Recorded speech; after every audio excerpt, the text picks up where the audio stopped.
देखिए ये जो आपने सवाल किया है और इस सवाल को लेकर लगातार बिहार की सियासत में चर्चा है। बीजेपी, आप सच कहें तो रिजल्ट आने के बाद ही अपना रंग दिखाना शुरू कर दी है।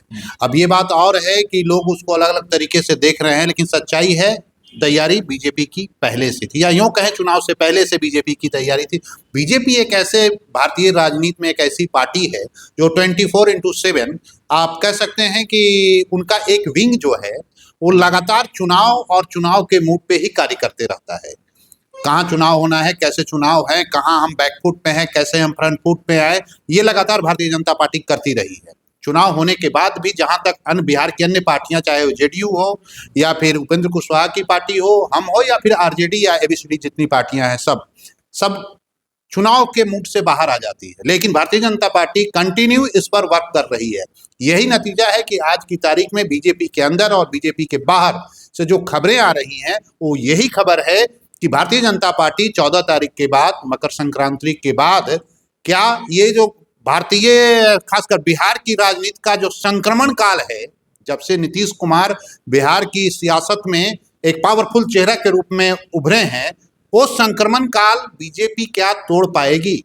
इस जो जो छवि आज के तारीख में बनी हुई है कि बिना नीतीश के बिहार के सियासत में कोई नहीं रह सकता, क्या उसको तोड़ पाएगी? इसको लेकर भारतीय जनता पार्टी लगातार चुनाव से पहले और चुनाव के बाद भी इस पे काम कर रही है। जहां उपेंद्र कुशवाहा के जो विधायक हैं वो भारतीय जनता पार्टी के टच में हैं, भारतीय जनता पार्टी का जो शीर्ष नेतृत्व है वो इनके विधायकों के टच में है। साथ ही साथ जनता दल यूनाइटेड के भी जो कुछ विधायक हैं या कुछ सांसद हैं, ये जग जाहिर है कि पूरी तरह से आज की तारीख में भारतीय जनता पार्टी के शीर्ष नेतृत्व के प्रभाव में अपनी गतिविधि, अपनी कार्यशैली को अंजाम देते रहे।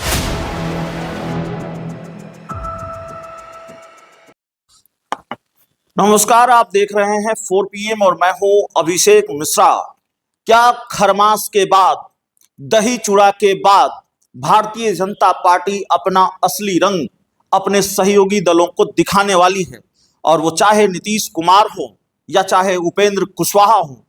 नीतीश कुमार के बारे में ये कहा जा रहा है कि भारतीय जनता पार्टी इस जल्दबाजी में है कि कैसे वर्षों पुराना सपना भाजपा का पूरा हो और नीतीश कुमार को कुर्सी से किनारे लगाकर अपना मुख्यमंत्री बनाया जाए। और इसीलिए शायद भारतीय जनता पार्टी इस बात में दिलचस्पी ज्यादा दिखा रही है कि उनके बेटे निशांत की राजनीति में एंट्री हो जाए और निशांत को कोई बड़ा पद देकर नीतीश कुमार को किनारे लगाया जाए। दूसरा जो मामला है वो उपेंद्र कुशवाहा का है। उपेंद्र कुशवाहा के विधायकों के बारे में कहा जा रहा है कि वो भाजपा के पाले में जा सकते हैं या भाजपा उनको अपने पाले में ले सकती है। तो इस सवाल पर बातचीत करेंगे कि क्या वाकई खरमास के बाद बीजेपी अपना असली रंग नीतीश कुमार और उपेंद्र कुशवाहा को दिखाने वाली है। हमारे साथ senior TV journalist Rajesh sir हैं।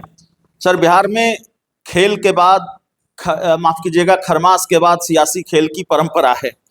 सवाल ये है कि उपेंद्र कुशवाहा भी चक्रव्यूह में फंसे हुए नजर आते हैं और नीतीश कुमार, जो दो माहिर राजनेता हैं बिहार के, वो भी चक्रव्यूह में फंसे हुए नजर आते हैं।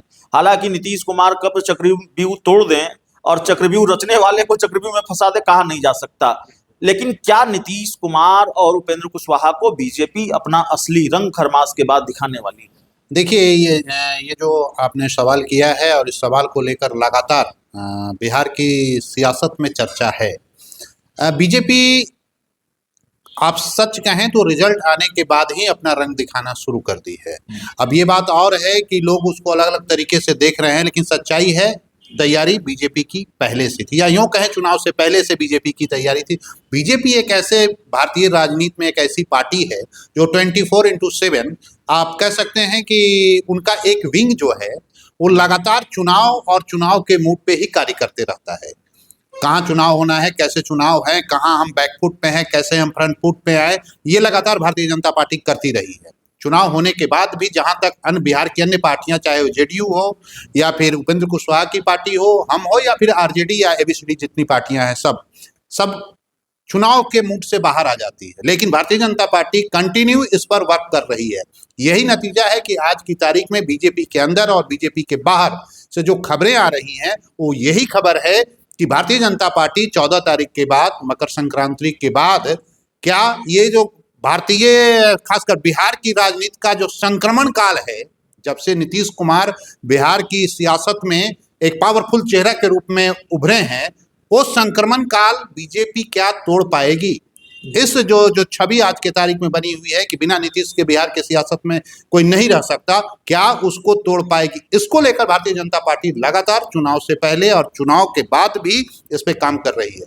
इसमें सबसे बड़ी कोशिश भारतीय जनता पार्टी की ये है कि जब तक नीतीश कुमार को साइडलाइन नहीं किया जाएगा, यानी पावर गेम से जब तक बाहर को नहीं किया जाएगा, तब तक बीजेपी बिहार की सियासत की मुख्य धारा में नहीं आई। यानी कहने का मतलब जो ड्राइविंग सीट है, जो सीएम की कुर्सी है, जब तक भारतीय जनता पार्टी के खेमे में नहीं आ पाएगा तब तक मुश्किल है। तो इसको लेकर लगातार कवायद जारी है।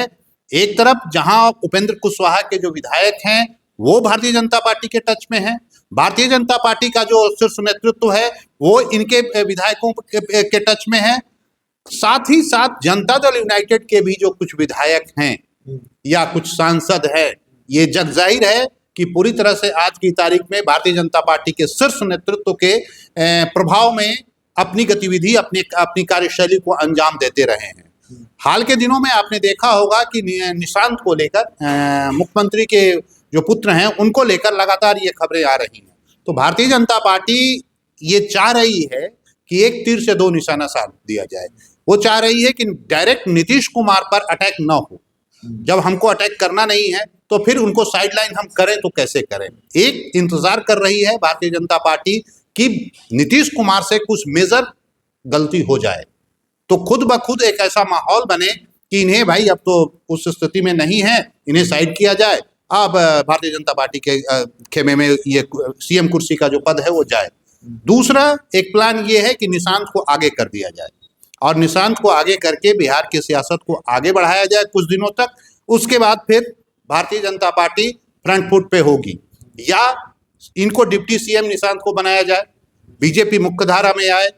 तो ये तमाम तरह की जो बातें हैं वो बिहार की सियासत में चल रही है और इसको लेकर नीतीश कुमार भी बेखबर नहीं है। और नीतीश कुमार के जो लोग हैं, जो काफी नजदीकी लोग हैं, जो जिन्हें लगता है कि बीजेपी से थोड़ी असहजता महसूस होती है, वो उनको पता है अच्छी तरह से। साथ ही साथ उपेंद्र कुशवाहा को तो अच्छी तरह से पता है। सवाल मेरे जहन में है कि उपेंद्र कुशवाहा, भारतीय जनता पार्टी बहुत रहमदिली बहुत देर तक या बहुत दूर तक दिखाती नहीं है किसी सहयोगी दल के साथ। पशुपति पारस कहने को कहते रहे कि हम जब तक राजनीति में जीवित हैं बीजेपी के साथ रहेंगे, लेकिन उनकी इस निष्ठा का उनको कोई इनाम नहीं मिला, सजा ही मिली।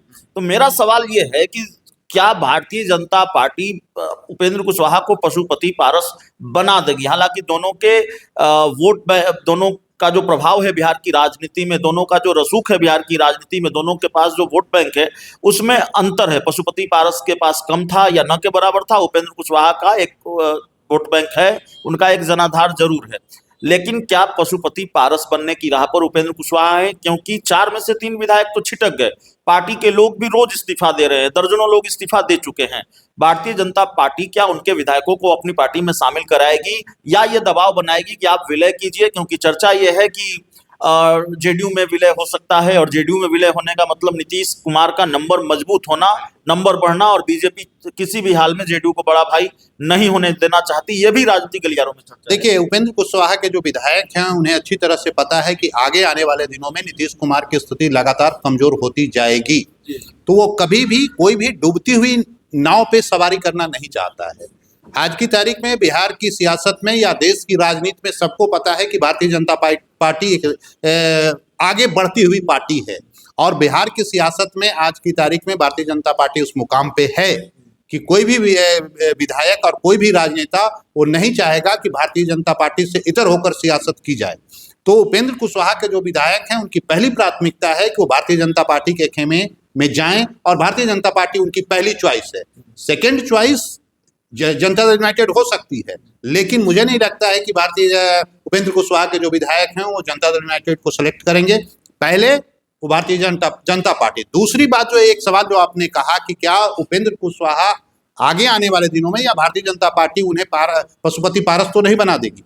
बनाने की जरूरत नहीं है, वो खुद उस राह पे चल पड़े हैं। वो इसलिए मैं कह रहा हूं कि जो चुनाव आया और चुनाव आने के बाद फिर सरकार बनी और सरकार बनने के बाद जो सीन देखने को मिला, वो अपने पुत्र को मंत्री बना दिए, न किसी उस सदन में सदस्य हैं फिर भी मंत्री बना दिए। अब कहा यह जा रहा है कि उनकी बहू भी राजनीति में एंट्री मारने जा रही हैं।